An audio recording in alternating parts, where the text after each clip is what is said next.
The circle turns once more.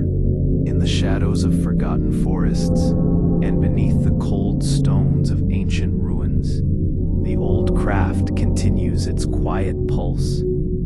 For centuries, it survived only in whispers, carried by healers, wanderers, midwives, and those who trusted the rhythm of the earth when the world chose the noise of power.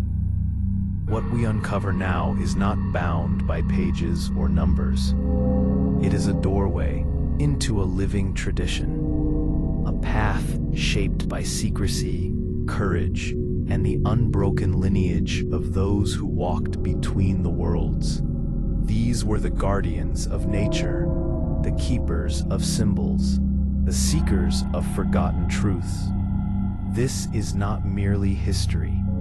It is the story of survival, of wisdom hidden in plain sight, and of a flame kept alive through silence. As we step deeper into this ancient circle, we unravel forgotten practices, sacred customs, and the echoes of those who kept the craft breathing, quietly, steadfastly, defiantly. What you are about to witness is the awakening of something far older than memory. Welcome to Historic Isles.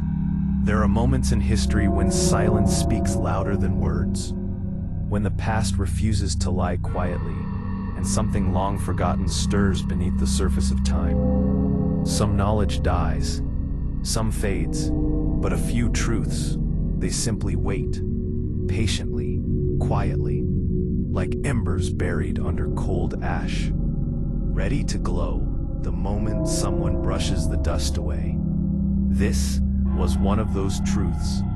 For centuries, people believed the old ways had vanished, snuffed out by fear, hunted by law, buried beneath the march of new beliefs. They thought the ancient craft belonged only to stories meant to frighten children, or legends whispered around dying fires. But the world was wrong. The craft never died. It learned to hide. In the shadows of cottages, in forgotten clearings, in families who understood that some wisdom cannot be written, only lived. Gardner did not expect to find this world. He certainly did not expect to enter it. What he found was not a fantasy, and not a relic, but a heartbeat, faint, steady, alive. When he was first welcomed into their circle, he expected spectacle, dramatic robes, wild chants, something out of folklore. But what he witnessed, instead, struck him deeper than any myth ever could. The atmosphere shifted. The air thickened with intention, and then silence. A silence so deep that it felt like the entire world was holding its breath. This was not a performance. This was continuity. The people around him moved with a slow, practiced grace. No wasted motions, no attempt to impress. Their tools were simple, wood worn smooth, metal shaped by hands that valued purpose over decoration. To the untrained eye, their tools looked ordinary, but here, under the quiet flame of a single candle, they felt like extensions of something much older than any of them. Every gesture carried meaning, every glance a memory, every breath a connection. The fire in the center flickered, long shadows stretching across the circle like living silhouettes. Gardner realized that the flame wasn't just light, it was witness. It had seen gatherings like this for centuries, perhaps longer. It burned with the quiet patience of something that had outlived empires, plagues, kings, and wars. When the first words were spoken, they were not commands, not invocations of power, not threats to the universe. They were words of gratitude. Words that acknowledged the wind, the earth, the water, the flame, not as tools, but as companions. The voice that spoke them trembled not from fear, but from reverence. Gardner listened, struck by how deeply misunderstood these people had been. To the outside world, they were outcasts. To themselves, they were caretakers of balance. He watched as hands rose slowly, palms open, not to summon, but to align, to connect, to remember. There was an honesty in their movements, a humility, nothing exaggerated, nothing forced. It was the kind of authenticity that cannot be faked, not for money, not for power, not for approval. These people weren't acting. They were living a tradition older than memory. They believed the world had forgotten something vital, that humanity, obsessed with logic and speed and machinery, had abandoned the quiet wisdom that once guided entire civilizations. They didn't reject the modern world. They mourned its imbalance. To them, the craft was not about magic in the theatrical sense. It was about relationship. A relationship with the earth, with the cycles of moon and sun, with the seasons, with the internal tides of emotion and spirit. Gardner spoke with women who knew the language of herbs more intimately than most doctors know medicine.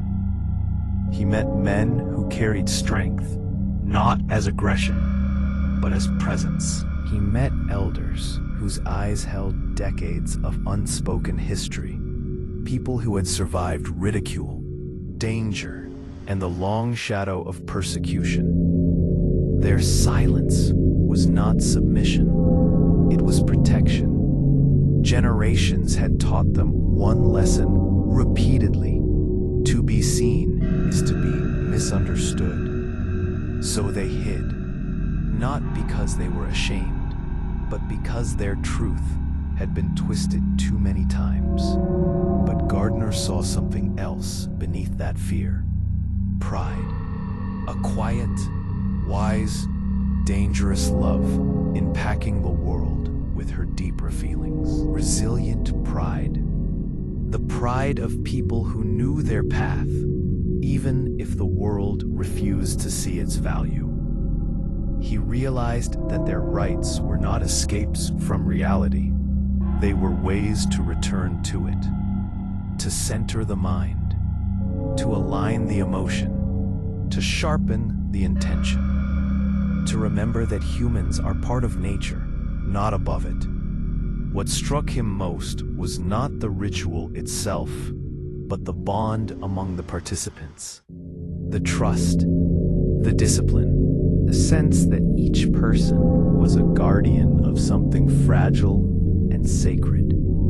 This unity had allowed them to survive centuries of darkness. Villagers had called them demons.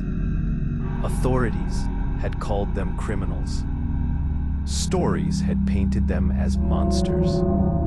Yet here they stood, quiet, unbroken, unashamed. They had learned to survive by becoming invisible. They passed their knowledge from voice to voice, from hand to hand, never writing more than necessary, never revealing more than trust allowed. Their history lived not in libraries, but in breath.